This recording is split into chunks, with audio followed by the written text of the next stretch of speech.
ótimo.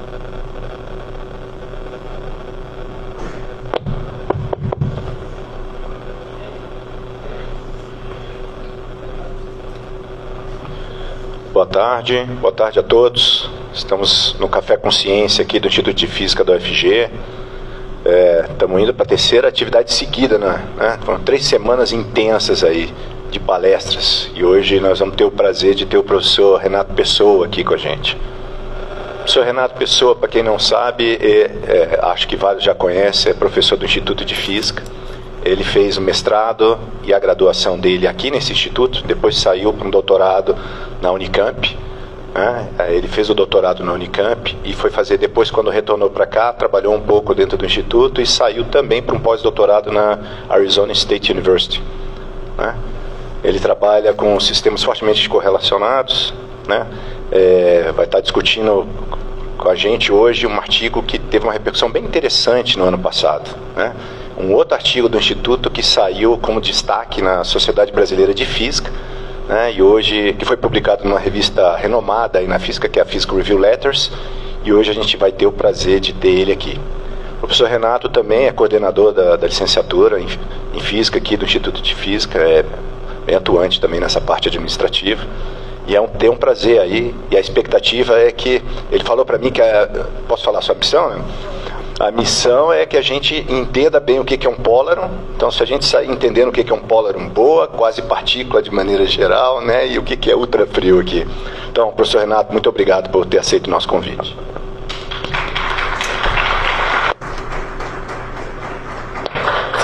Alô, som. Obrigado, Andres. Quero agradecer ao Andres e também a toda a equipe do Café Consciência, Henrique, Guilherme, todos os demais, Tainã e os demais que eu não me recordei, mas toda a equipe, eu sei que é uma equipe, um time coeso, grande, que faz um trabalho excepcional aqui já há bastante tempo.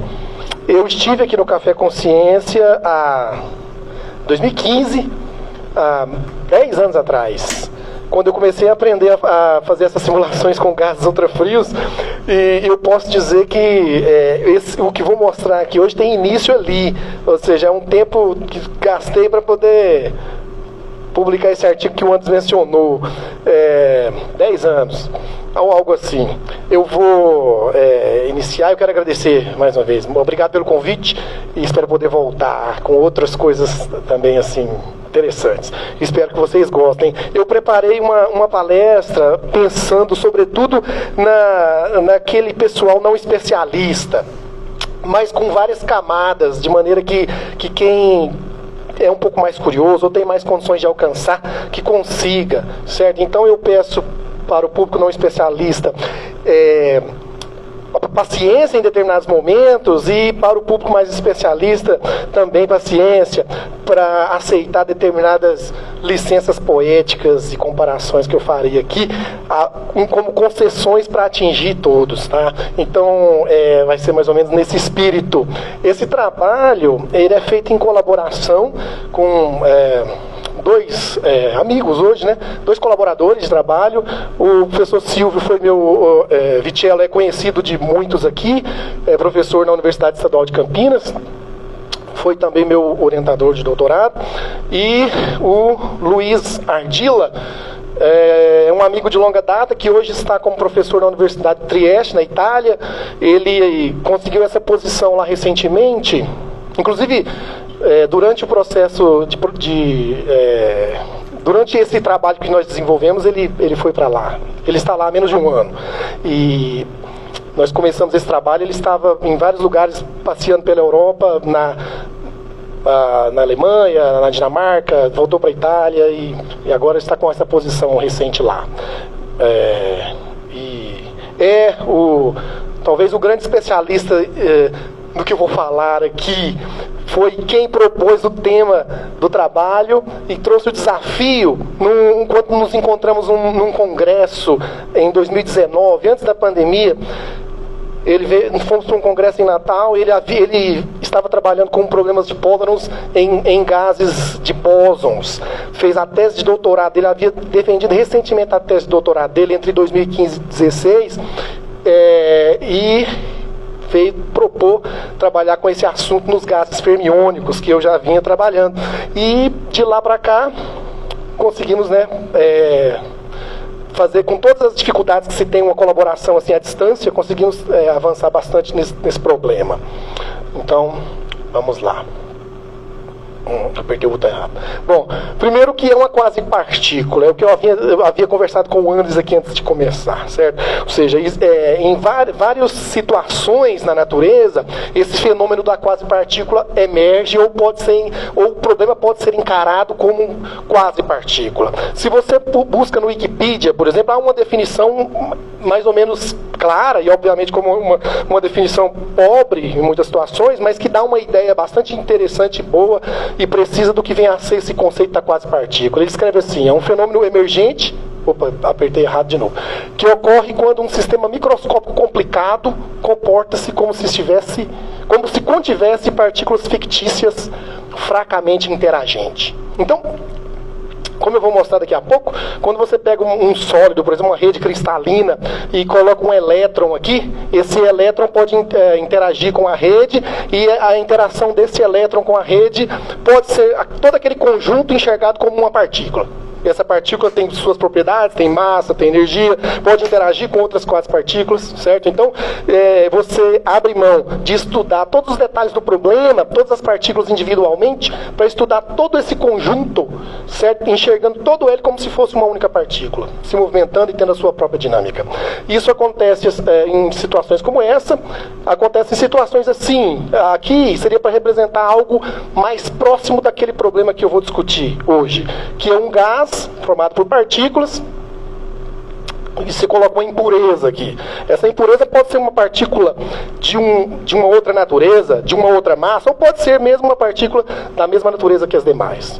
Não importa, certo? Ou seja, você tem um banho e você coloca uma impureza. Essa partícula interage com o restante, com o banho, e todo esse conjunto se comporta como se fosse uma partícula. É isso que é uma quase partícula. Eu havia brincado com o Andres aqui, eu até fiquei com receio e não vou mostrar, mas a imagem é algo parecido com o que você tem aqui. Quando você olha num oceano, um mar, aquele cardume de peixes que nada assim, todos os peixes juntinhos assim, você olha aquele conjunto indo para a direita, indo para a esquerda, subindo e descendo, tudo sincronizado, e analisa todo aquele conjunto sem olhar individualmente cada peixe, mas todo aquele cardume se comportando como um único ente, como uma única dinâmica, assim, uma velocidade, uma aceleração e assim por diante. Aquilo é uma representação pictórica do que vem a ser uma quase partícula, certo? Então, isso acontece nos sistemas que eu vou mostrar já, certo?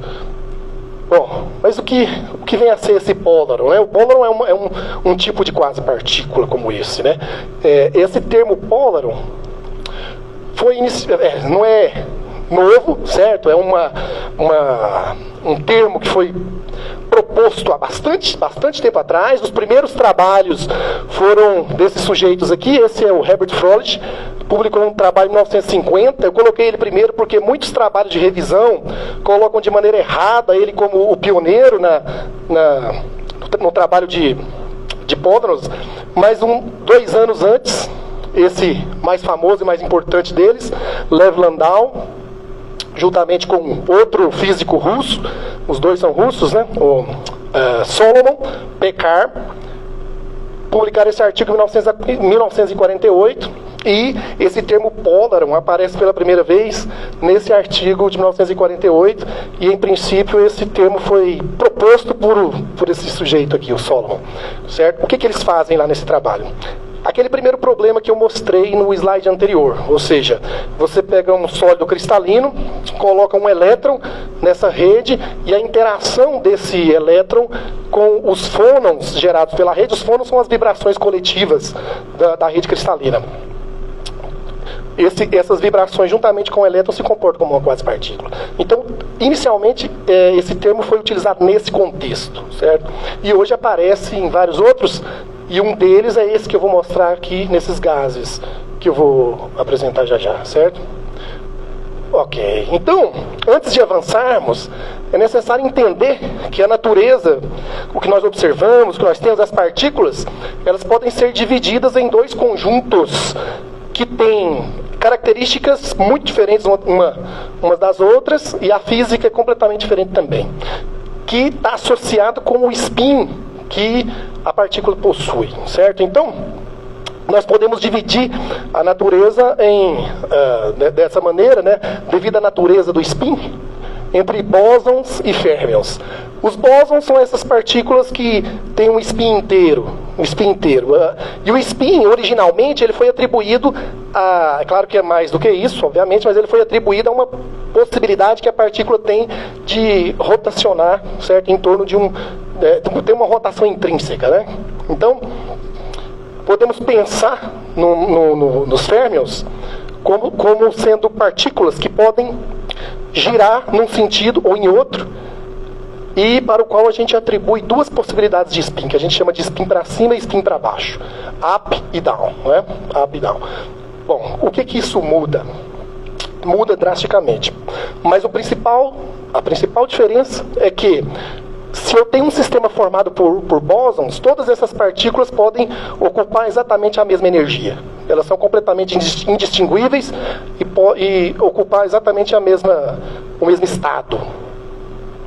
Isso não acontece para o caso dos férmions, certo? Ou seja, você tem uma limitação. Você tem que colocar cada partícula em um estado possível. Você não pode ter dois férmions ocupando o mesmo estado quântico.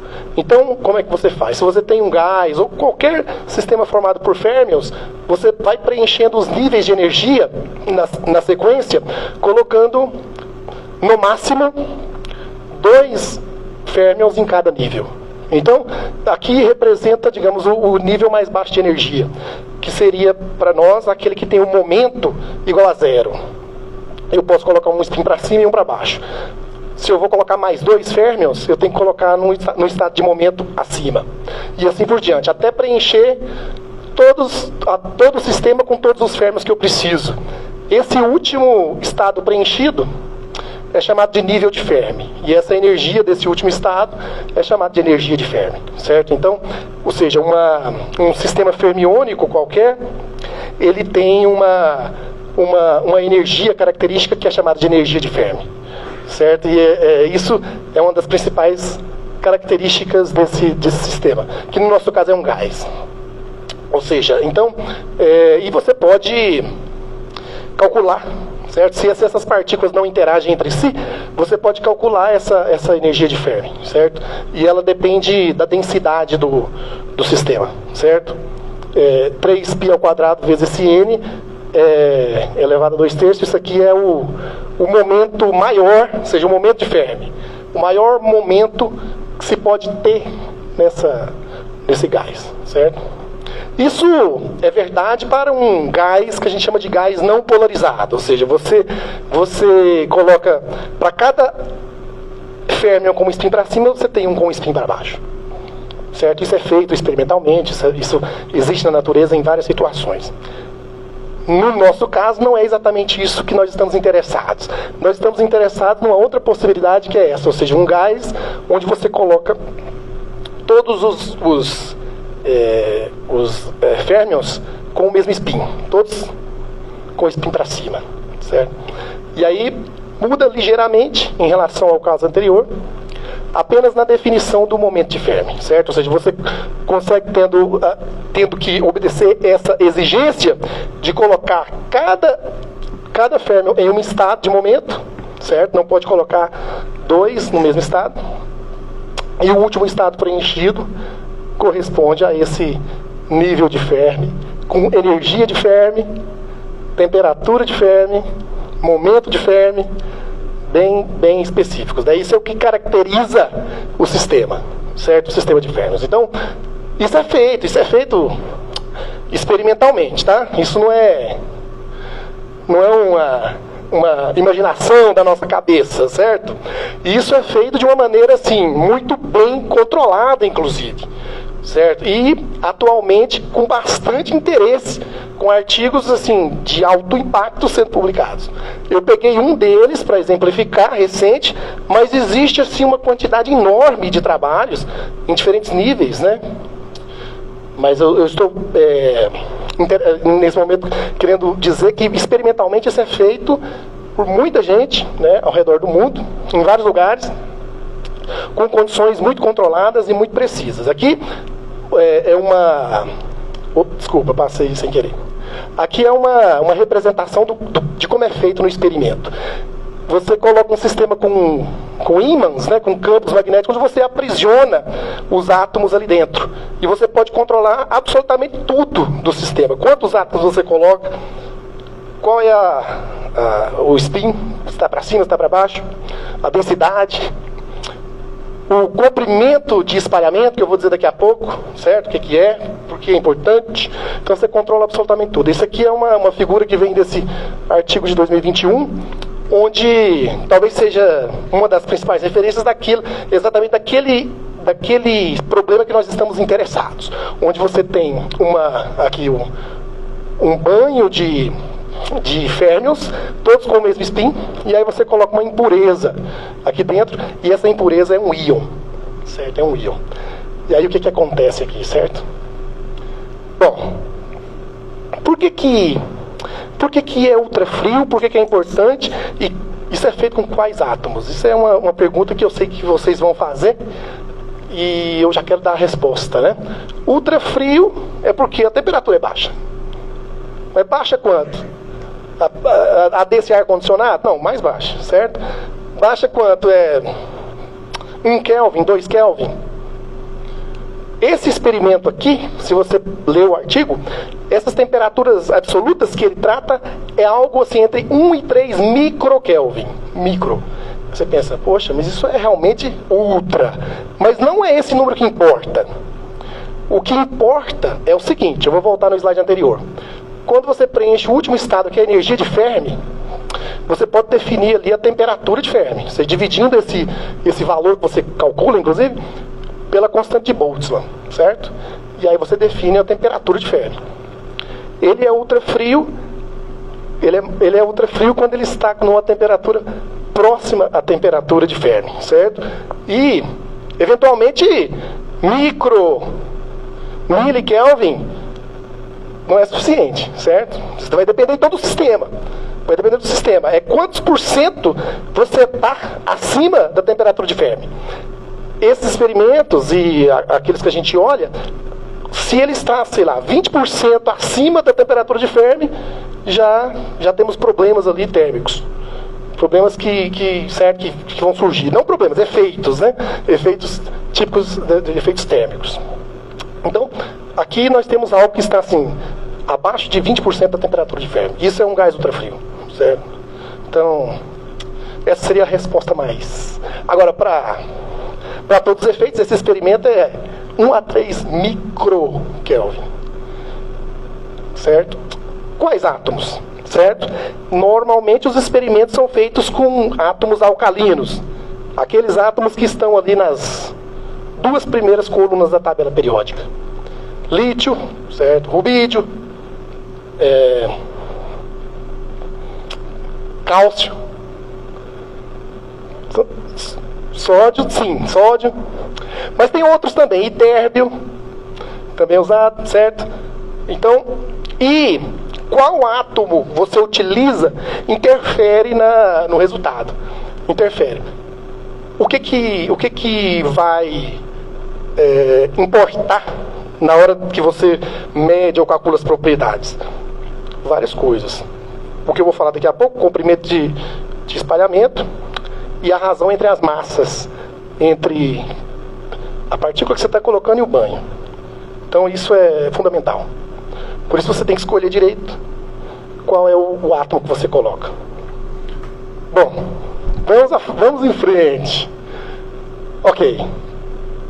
Este é uma representação do que acontece num gás fermiônico, uma representação pictórica, porque você tem lá um banho de... Ai, gente, desculpa, até o final da palestra eu domino esse aparelhinho. Você tem um banho de átomos ali formados, todos com o spin para cima, e você coloca uma impureza aqui. Uma impureza que pode ter a mesma massa, pode não ter, certo? Pode ser um átomo da mesma espécie ou não. O que pode acontecer? 3 possíveis cenários podem acontecer. você pode formar uma estrutura como essa, que é um polarão atrativo, certo? Você pode formar uma situação como essa, que é um polarão repulsivo, certo? Isso depende se a interação entre eles é atrativa ou repulsiva. E depende, como eu vou falar daqui a pouco, do comprimento de espalhamento. Ou pode formar alguma coisa assim, onde um átomo do banho que está próximo ali do nível de Fermi, ou está exatamente no nível de Fermi, ele sai do nível de Fermi, fica um buraco, aí ele forma uma molécula junto com a impureza, e essa molécula forma em torno dela uma estrutura que é algo parecido com o pólaro, só que em torno da molécula. Então, experimentalmente, você pode ter esses 3 cenários.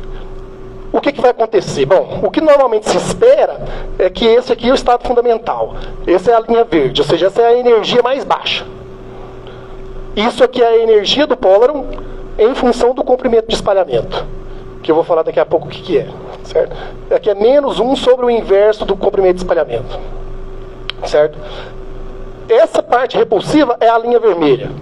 Normalmente é um estado excitado que demora pouco tempo e logo ele decai para o estado fundamental. É observado experimentalmente, mas é altamente instável e tem um tempo de vida curto. E aí vem a outra possibilidade, que é talvez um interesse do nosso ponto de vista físico, aquele mais importante. E esse outro caso? Esse outro caso é essa sombra que acontece aqui, que pode, em determinadas situações, estar abaixo da linha verde ou não. Qual é o estado fundamental, dependendo do comprimento de espalhamento? Essa é uma pergunta que não é trivial de responder, certo? E que não tinha resposta para o sistema iônico até esse momento, certo? Esse ou esse é o estado fundamental, o que tem a mais baixa energia. Certo? Então, muito bem, vamos seguir. Como que a gente calcula, então, essa energia do pólaro? Bom, como determinar essa energia? O procedimento se resume a 2 passos. Calcular a energia de 2 sistemas. Um sistema que é o banho e outro, o sistema com o banho junto com a impureza. Você faz a diferença dessas energias, certo? Essa primeira sendo a energia de N partículas no banho mais uma impureza, e essa energia só do banho, e faz essa diferença. Vai colocando essa impureza em diferentes estados de momento, subindo aqueles degrauzinhos lá que eu mostrei, e ele precisa respeitar esse espectro. A diferença de energia em função do momento tem que ser uma equação desse tipo. Se for desse tipo, então você está ali observando, né, o comportamento de uma quase-partícula. Você tem uma energia cinética e uma energia de ligação, energia potencial da quase-partícula. É isso que você precisa ter. O problema é exatamente esse. Consiste, sobretudo, em estimar de forma precisa a energia.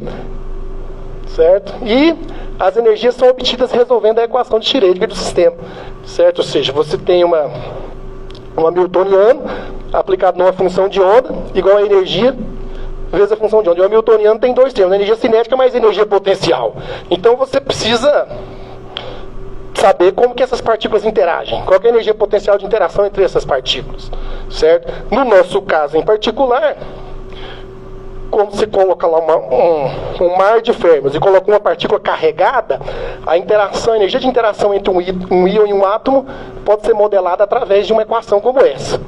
Certo? A gente tem várias razões para considerar uma interação dessa maneira, mas o que importa aqui é que, se você coloca uma partícula carregada interagindo com um átomo, essa energia potencial de interação é uma função de R à quarta, onde esse R é a distância entre as partículas. Certo? E aí você tem parâmetros no modelo C e B que você ajusta para que o seu sistema dê aquilo que o experimento precisa, certo? Ou seja, qual é a natureza dos átomos que estão ali. Esse parâmetro C e esse parâmetro B, ele vai ajustar a forma desse potencial. Esse aqui é o potencial, certo? Então, esse C, ele está associado com essa distância, que esse potencial está aqui do eixo vertical, certo? O caroço do potencial, onde ele muda de sinal, onde ele deixa de ser negativo e passa a ser positivo. E esse B aqui está associado com a profundidade do potencial potencial, quão profundo ele é, quão atrativo ele é, certo?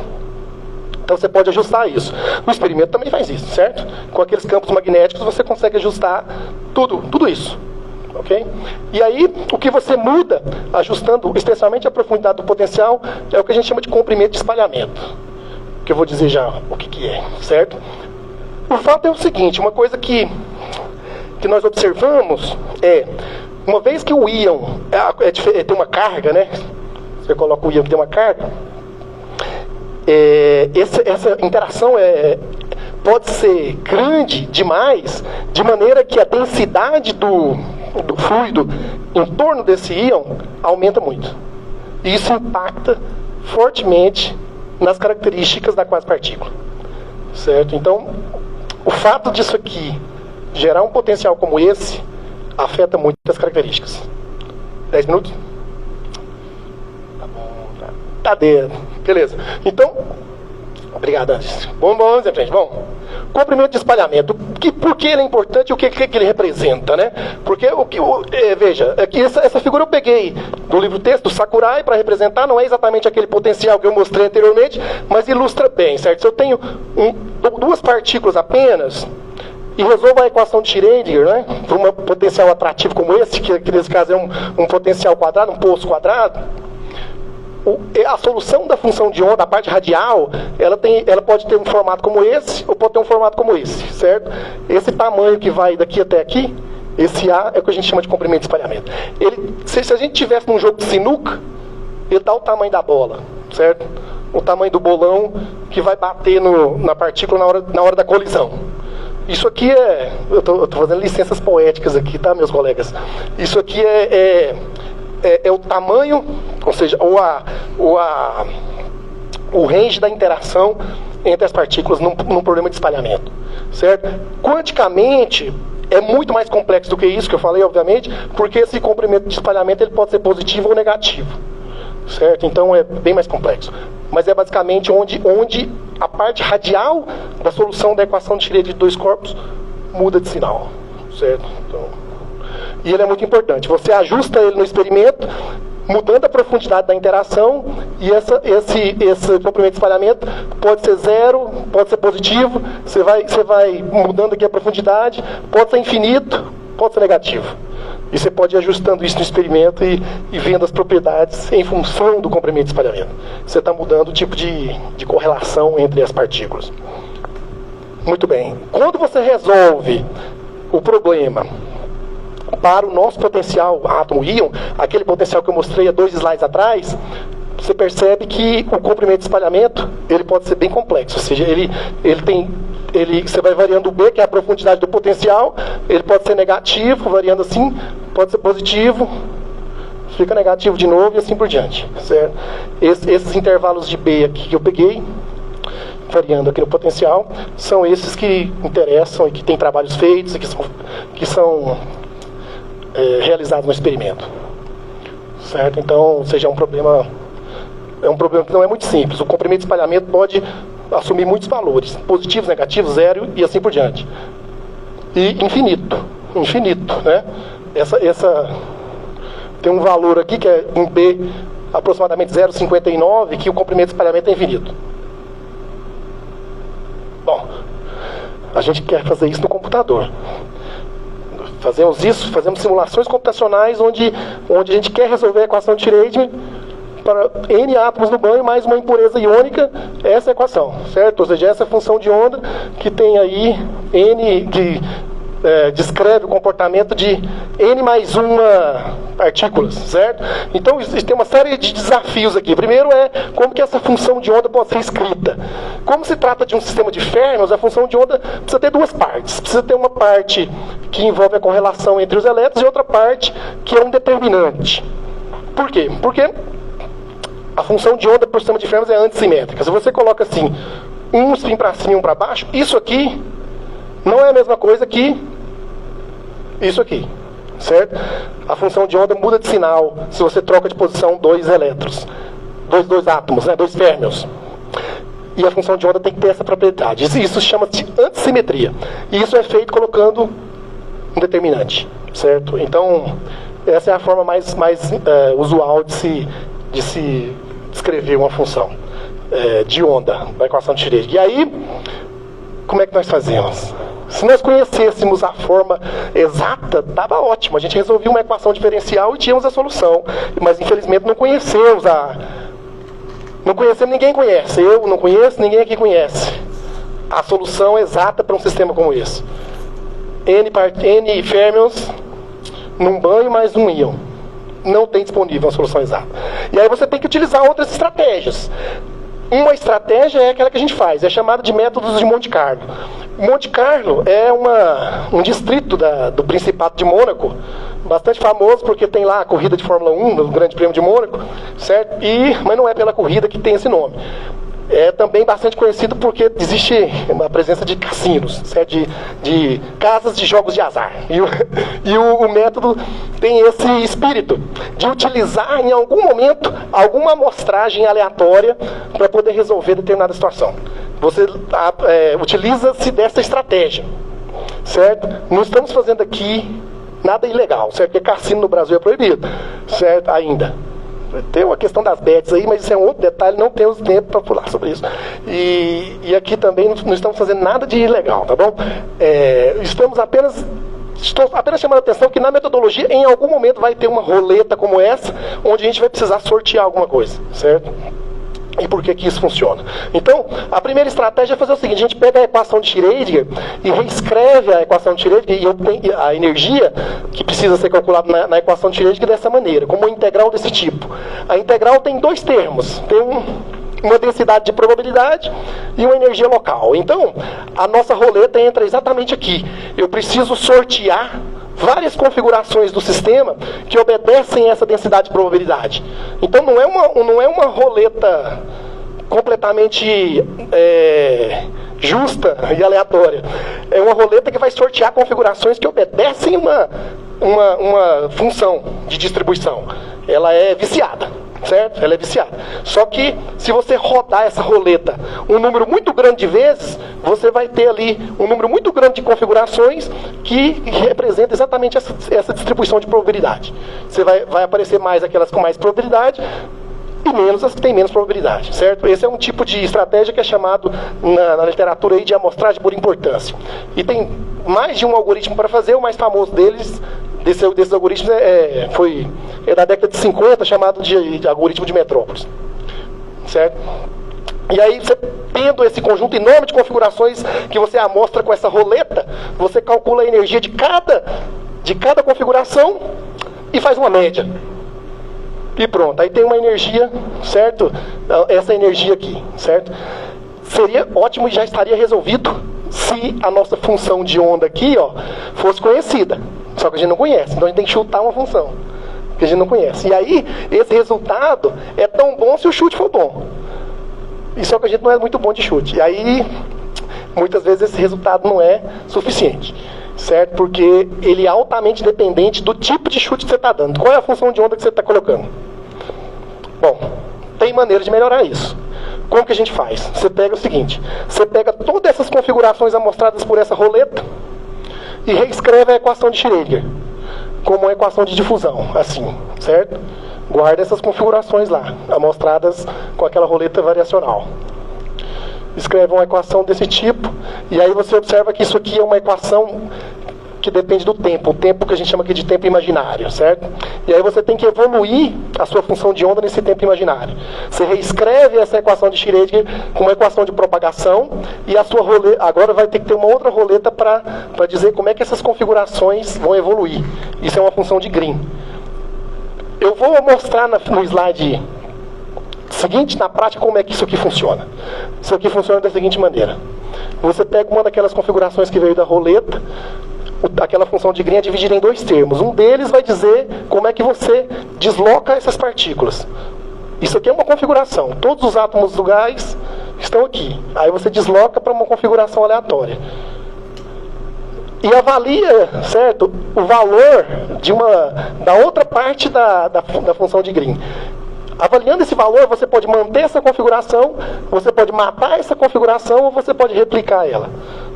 Você pode ir matando e gerando mais configurações do sistema. à medida que você vai evoluindo essas configurações no tempo. Bom, então você pode mostrar que à medida que você vai evoluindo isso no tempo, depois de um tempo muito longo, você vai limpando as configurações menos prováveis e vai mantendo aquelas mais prováveis, e num tempo muito longo você vai para a função de onda exata do sistema e para a energia exata. Só que tem, obviamente, algumas questões, né? Porque, como se trata de um sistema de férmions, tem o chamado problema dos nós, os nós são fixos, a gente não conhece a estrutura nodal, e aí é exata para a estrutura nodal que a gente está usando. Certo? Então, mas se conhecêssemos a estrutura nodal exata, esse método aqui seria capaz de dar exatamente a energia exata do sistema. Certo? Então, é isso que nós fazemos. É um processo de deslocar as configurações, matar ou reproduzir. Esse é chamado de Monte Carlo de difusão. Certo? E a nossa roleta do cassino, nesse caso, está exatamente na hora de deslocar essas partículas. Bom, vamos ver o que aparece quando a gente faz isso. O que a gente faz, resolve, né, pega a energia do sistema do banho não precisa fazer Monte Carlo, porque a gente coloca todos os átomos, os férmions para cima, você pode calcular isso usando o papel e a caneta. Aí colocou o férmion, usa o Monte Carlo para resolver a equação. Aí, a primeira coisa que a gente observa, aqui dá uma representação disso, né? A primeira coisa que a gente faz é assim, de observar que aqui, isso aqui é a densidade em torno do férmion. Essa aqui é a densidade, se for 1, esse 1 aqui representa a densidade do banho sem impureza nenhuma. Certo? Se a presença do íon alterasse muito pouco ali a densidade em volta, isso aqui se modificaria muito pouco, certo? E isso acontece em algumas situações. Por exemplo, aqui, ó, aquele valor de B, quando ele é grande. Esse valor de B muito grande, representa lá naquela figura que eu mostrei anteriormente, um comprimento de espalhamento, certo? Bem pequeno e negativo. Certo? E aí ele distorce muito pouco o banho. Mas em outras situações, à medida que eu vou diminuindo o B, isso aqui vai aumentando a profundidade da interação e vai modificando o valor do comprimento de espalhamento. Em um determinado momento aqui, esse comprimento de espalhamento passa a ser positivo, inclusive, e a interação fica muito forte e a densidade em torno do íon é muito alta. Nenhuma metodologia utilizada até esse momento leva em conta essa característica do sistema. As metodologias teóricas que você tem, ou simulações, consideram que colocou o íon, a densidade é a mesma, e aí faz as contas. Certo? E aí é a primeira vez que a gente conseguiu usar uma metodologia que leva em conta que a densidade em torno do íon se modifica. Certo? Conseguimos, inclusive, calcular quantos átomos em torno do íon, ali do banho, estão dentro da quase-partícula. Aqui é uma representação disso. Tem ali, ó, 8 átomos, ou assim por diante, né? Ou 7, 6, assim por diante, 7 em torno do íon, formando a quase-partícula. Isso aqui é para uma densidade, e isso aqui é para uma densidade 10 vezes menor. Densidade do banho, né? Muito bem. E para as energias, né? As energias, olha só, então eu tinha mostrado esse gráfico, vocês talvez se lembrem, lá atrás, esse vermelho aqui representa a energia do pólaron, daquele pólaron atrativo, aquele que é o ground state. O ground state que eu mencionei. Quando você coloca esse íon acima do nível de Fermi, se ligando com uma outra partícula que sai do banho e forma uma molécula com ela lá acima, deixando um buraco no banho, você vai seguindo essa azulzinha, certo? Vai modificando a profundidade do potencial, e aí o que vai acontecendo? Acontece que no caso iônico, aquele pólaron atrativo permanece sempre o estado fundamental, sempre a mais baixa energia. E daí que no caso neutro, se você não coloca um íon, coloca uma partícula que não tem carga, acontece algo diferente. Existe aqui uma determinada região, uma determinada situação que a molécula, o que é chamado por alguns de dímero, mais buraco, ou de mólaron, passa a ser o estado fundamental. Então, o pólaron iônico neutro, ele tem esse comportamento que difere bastante do caso iônico, certo? Isso foi uma coisa que realmente não se sabia o que acontecia, certo? Bom, o IN7 aqui é para densidade 10 vezes menor. Essas outras linhas aqui, especialmente essa roxa, esse é um resultado anterior, utilizando métodos diagramáticos, e que não leva em conta que a densidade em torno do íon se distorce muito, certo? É utilizado métodos diagramáticos, chamado Laser Approximation. É o que se tinha de melhor antes. O que se tinha de melhor antes, teórico, era essa curva roxa aqui, que combina com a nossa quando o comprimento de espalhamento vai ficando muito pequeno, e só que aí, à medida que isso vai se modificando, a diferença é enorme. Essas outras linhas aqui representam as soluções de 2 corpos apenas. Muito bem. Seguindo, tem mais outras características que são importantes para a quase-partícula. Uma delas é a massa. Aquele modelo que eu mostrei, a diferença de energia, tem um termo de energia cinética, T ao quadrado sobre 2m, e aquela energia que eu mostrei anteriormente. Como que você faz isso? Você vai colocando o íon em diferentes estados de momento, que eu coloco no estado de momento mais 0, depois no estado de momento seguinte, o outro estado de momento, e verifica como que essa energia se comporta em função do momento ao quadrado. Isso é aquela reta, uma reta, certo? A inclinação dessa reta está associado com a massa da quase-partícula. E a gente fez, esse é a primeira estimativa para o pólaron iônico do gás de Fermions, certo? A massa. Então o que vai acontecendo? Daqui para cá você calcula a massa efetiva da quase-partícula. É aproximadamente igual à massa da própria partícula do banho, certo? Lembrando, aqui nós temos a partícula do banho, não falei isso, deveria ter falado antes. Você coloca o banho, a impureza é uma partícula que tem a mesma massa que o banho, só que tem um spin diferente. E a massa efetiva do pólaron é a mesma. Aumenta a interação, diminuindo o valor de B, aumentando a profundidade do potencial, chega um determinado momento que a massa efetiva explode. O que está acontecendo?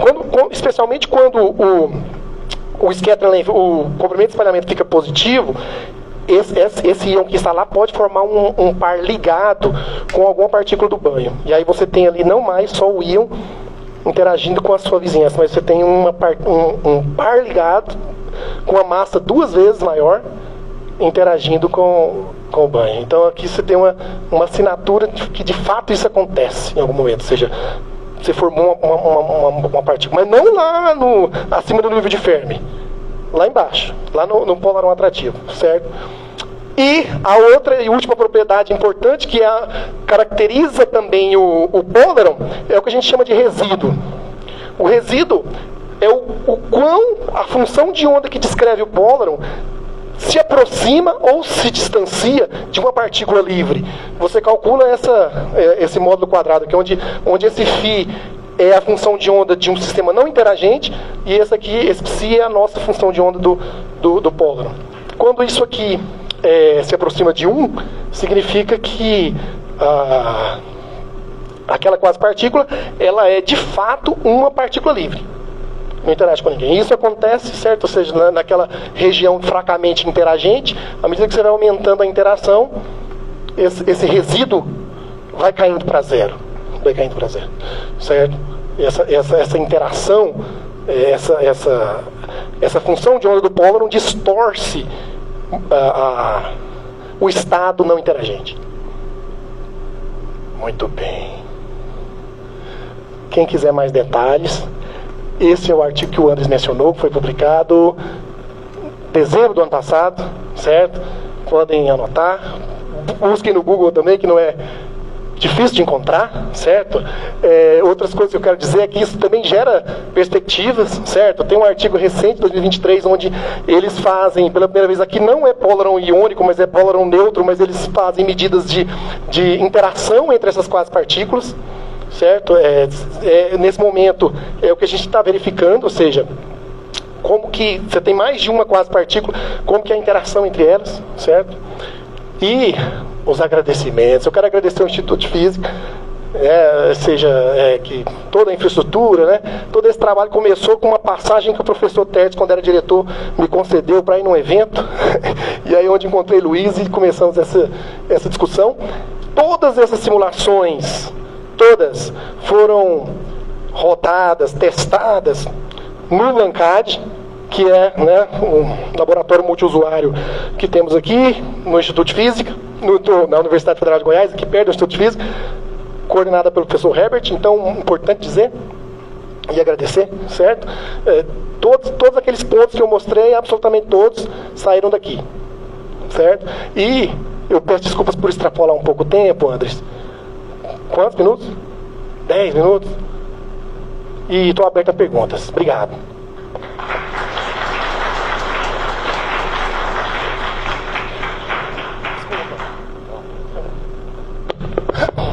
Extrapolou 14 minutos. Sério?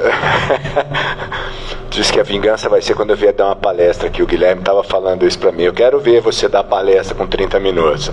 A vingança será maligna. Vamos ver se eu vou conseguir com 30 minutos. Pessoal, obrigado, Renato, pela palestra. Foi bem educativo também, bem interessante. Pessoal, estamos abertos para perguntas aqui ao Café com Ciência. Temos 15 minutos de perguntas. Vamos lá. Quem quer perguntar? Se eu tivesse que apostar em quem faria a primeira pergunta...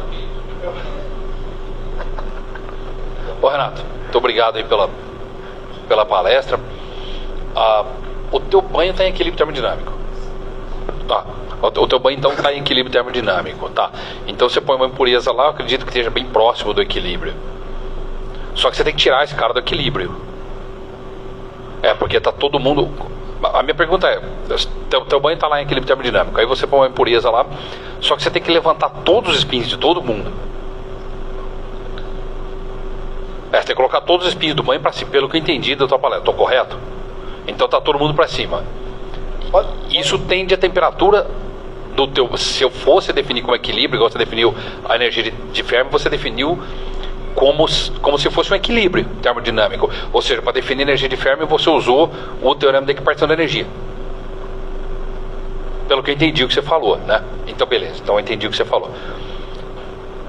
Aí, então, se eu aumento o tamanho do banho, essa temperatura vai para infinito. Como é que você trata isso?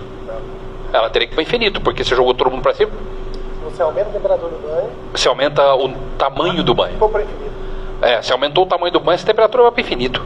E aí como é que você mantém aquela relação da temperatura de Fermi com a temperatura ambiente que você falou, que o microkelvin, eu imagino que seja a temperatura da armadilha magneto-ótica que você está usando. A armadilha dos caras lá. Só que você vai aumentando o tamanho do banho, vai aumentando a temperatura de Fermi. Pelo que eu entendi, porque você tem que manter todo mundo para cima. É essa conexão que eu não entendi. Como é que você ainda mantém o fluido super frio? Obrigado. Se você está efetivamente fora do equilíbrio. Sim, boa pergunta. A minha resposta vai ter certas limitações por uma razão, quer dizer, por uma razão mais importante do que a outra, que é a seguinte, que eu faço essa simulação e eu nunca estive diante de um experimento como esse, mas é claro que eu estou falando de física. Mas o que acontece é o seguinte, o nível de Fermi, a temperatura de Fermi é definida apenas para o banho. Ponto, certo? Ou seja, e aí essa partícula adicional que você coloca, ela é enxergada como uma impureza nisso, que vai distorcer aquele meio, mas tudo é definido para o banho. Isso, essa partícula não perturba o que foi definido a priori. E essas propriedades são definidas e dependem da densidade. Então, na verdade, esse gás está confinado em um determinado volume. Certo? Em um determinado volume. Então, isso importa, certo? Você vai preenchendo isso em um determinado volume. Aqueles níveis que você define, aquilo lá, eles são definidos dentro de uma caixa, certo? Aquelas degrauzinhos que eu coloquei, cada átomo num degrauzinho, cada momento daquele só tem a definição se o gás está dentro de uma caixa. E essa caixa tem dimensões. Então, se você coloca um banho a rigor que seja infinito, a caixa tem que ser infinita. Isso não... eu não consigo imaginar como é que isso seria. Ou seja, fisicamente, o seu banho não pode estar fora da caixa. E os momentos, inclusive o momento de Fermi, é definido dentro da caixa. Inclusive, é muito diferente se você faz... É outra física, tem efeitos completamente diferentes. E é muito interessante, inclusive... Se você coloca esse gás em 2 ou 3 dimensões. 2 ou 3 dimensões, ou seja, é completamente diferente. Só que, em ambos os casos, tem que ter a caixa. Esse gás tem que estar dentro de alguma coisa. Senão aí você não consegue nem definir o momento. Qual o momento que está a partícula? Só é definido dentro da caixa.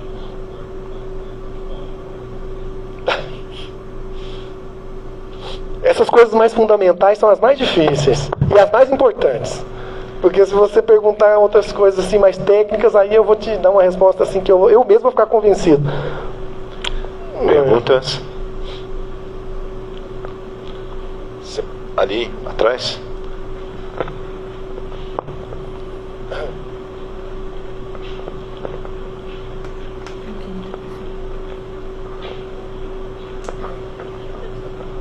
Boa tarde, professor. Gostei muito da sua palestra. Eu queria perguntar uma coisa sobre essa partícula essa impureza. Aquela situação em que quanto mais ela afunda ali no meio, mais o potencial vai aumentando, não foi isso? Tem um limite do quanto esse potencial ele pode chegar? Muito boa pergunta, muito boa pergunta. E experimentalmente, o que eu observo é o seguinte: tem uma dificuldade de fazer a medida em determinadas situações, especialmente quando o comprimento de espalhamento vai para infinito. Para a simulação computacional, não é problema. Para nós é apenas um número que vai entrar, e isso não tem muito problema. Então existe experimentalmente uma dificuldade de medir quando o comprimento de espalhamento vai para infinito, e acontece, no nosso ponto de vista, embora a gente consiga simular, mas no modelo que eu estou usando, fica mais difícil quando a interação começa a aumentar demais, o comprimento de espalhamento fica positivo, aí você forma um par. Esse par, as duas partículas têm uma distância entre elas, e essa distância ela é diretamente proporcional ao comprimento de espalhamento. Então, o que acontece? Você vai aumentando a interação, o comprimento de espalhamento vai diminuindo positivamente, e aí essa molécula que forma vai ficando cada vez mais, que eles chamam de tight, mais dura, próxima uma da outra. E isso gera algumas dificuldades, certo? Porque aí você começa a aparecer outros estados. Então, respondendo a sua pergunta, é assim que eu acho que talvez possa dar uma resposta mais adequada.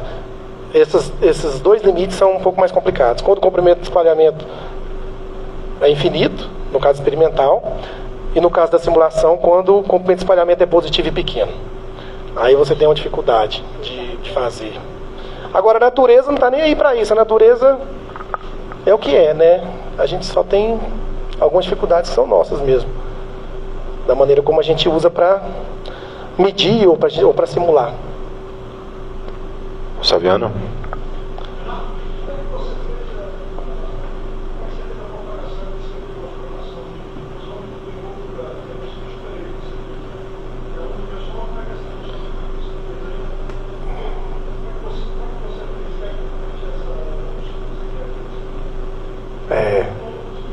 Essa é a pergunta que todo mundo gosta de responder. Obrigado, Saviano. Que é a pergunta do especialista, né? Do especialista. Aquele termo de Green, a função de Green, você divide ele em dois termos, né? Tem um termo que o Saviano está dizendo que ele é um termo que a gente chama de drift, que a gente usa para propagar as partículas. Esse termo de drift, ele é uma gaussiana.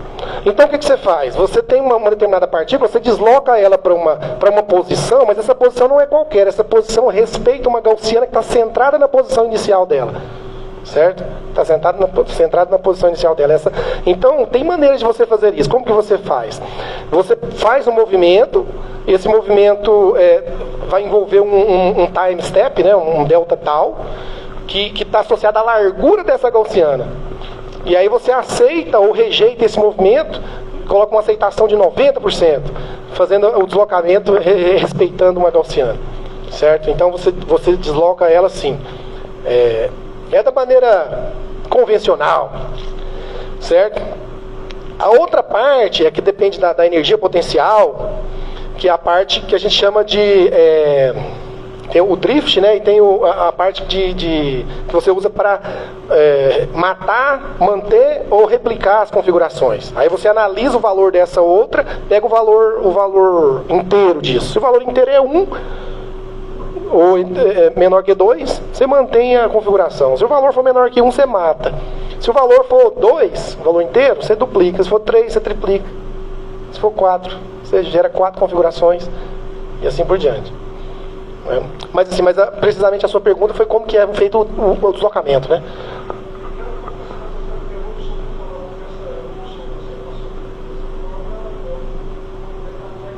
É uma técnica, Primeiro passo é dividir esses dois termos.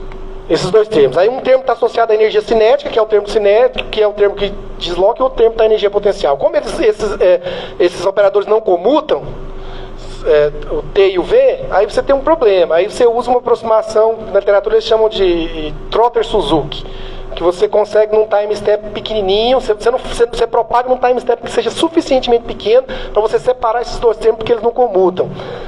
Certo? Então aí você consegue separar, só que aí tem algumas limitações. A limitação é o fato de que você paga um preço e esse preço às vezes pode ser caro.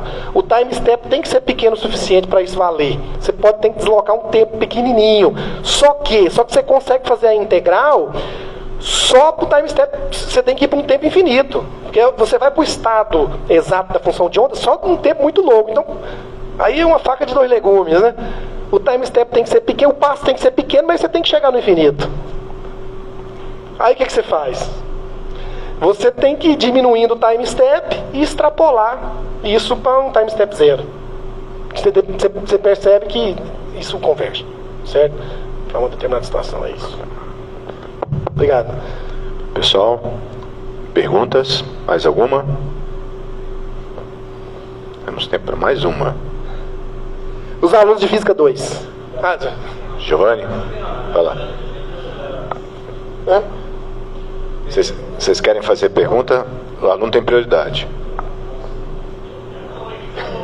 Não, perguntei, não sei se... Não, vocês querem, não. Mas está aberto sempre para os alunos. Vai, Giovanni, por favor.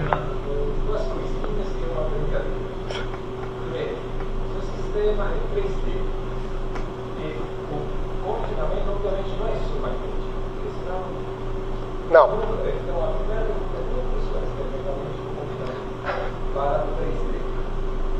Segunda pergunta. O barro é feito por átomos negros. Já pensou em eventualmente utilizar íons para o barro ou jogar elétrons? Quer dizer, que imagina que acontece? Estou pensando em elétrons. A temperatura tão baixa quando a estabilização direita.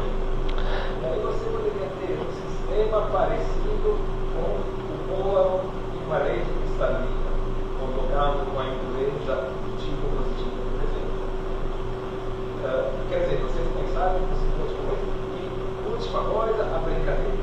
Quando eu estava na Bélgica, em Antuérpia, tinha um cara, que na época era um dos cientistas famosos, Joseph de Vries.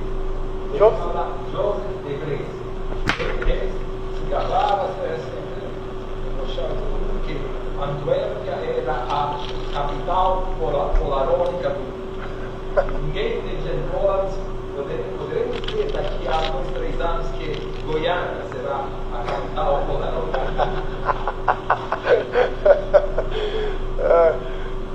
O São Viano fez a pergunta fácil de responder, o Giovanni também fez a pergunta fácil de responder, porque é aquela pergunta que você não sabe a resposta.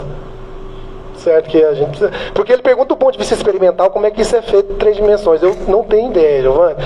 Eu sei que experimentalmente eles fazem aprisionamento via campo magnético, é uma técnica que eles chamam de ressonância Fishback ou fano Fishback. Certo? Assim, campos magnéticos, certo? Onde você consegue aprisionar ali dentro, não só aprisionar, os átomos que você bombeia lá dentro, mas controlar todas as propriedades. Por exemplo, a intensidade do campo magnético está diretamente associado com o comprimento de espalhamento, então você vai regulando o campo magnético e vai varrendo todos aqueles valores de comprimento de espalhamento, experimentalmente você faz. Agora, o detalhe de como que isso é feito em 3D, no experimento, eu não saberia te dizer. E assim, falo de novo, nunca estive a uma distância, sei lá, de algumas centenas de quilômetros de um experimento como esse. Então, eu já estive, porque o pessoal lá em São Carlos faz. Então, posso diminuir isso para metros. Nunca estive muitos métodos no experimento. O pessoal lá faz assim com aprisionamento, o pessoal do Vanderlei Banhato, né? Faz há muito tempo, faz condensados, etc. Faz trabalho com gás ultrafísico, mas eu não sei como que, eu não sei te dar esses detalhes. Em 2 dimensões é feito também. Oi? Não, eu não sei. Mas assim, e eles fazem assim.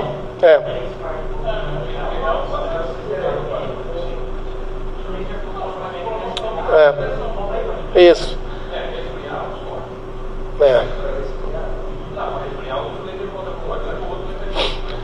E tem assim talvez uma dúzia de grupos importantes no mundo fazendo isso.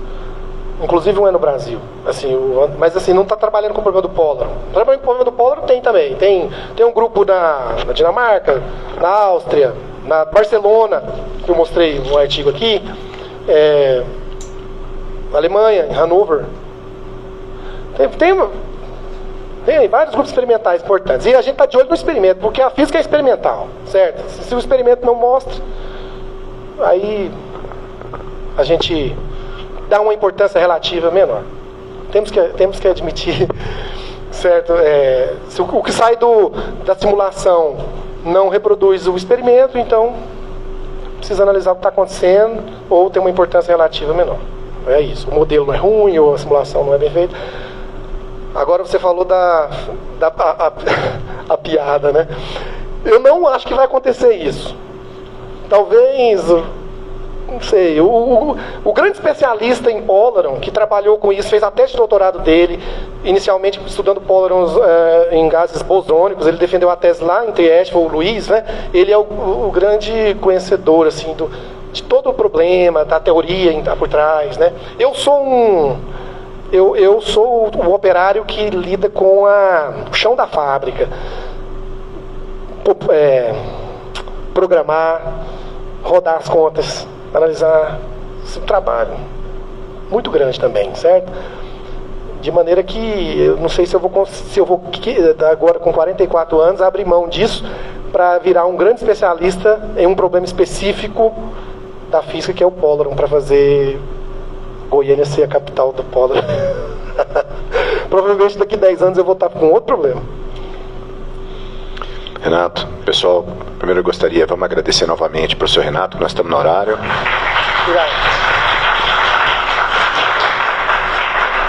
Lembrar a todos que o próximo Café Consciência vai ser daqui a 2 semanas. Vai ser uma colega da Faculdade de Farmácia que vai falar de um projeto de 11 milhões de reais aprovado. Então não percam isso para saber por que ela ganhou um recurso tão grande aí. Vai ser bem legal, está associado com regeneração tecidual, visão e etc.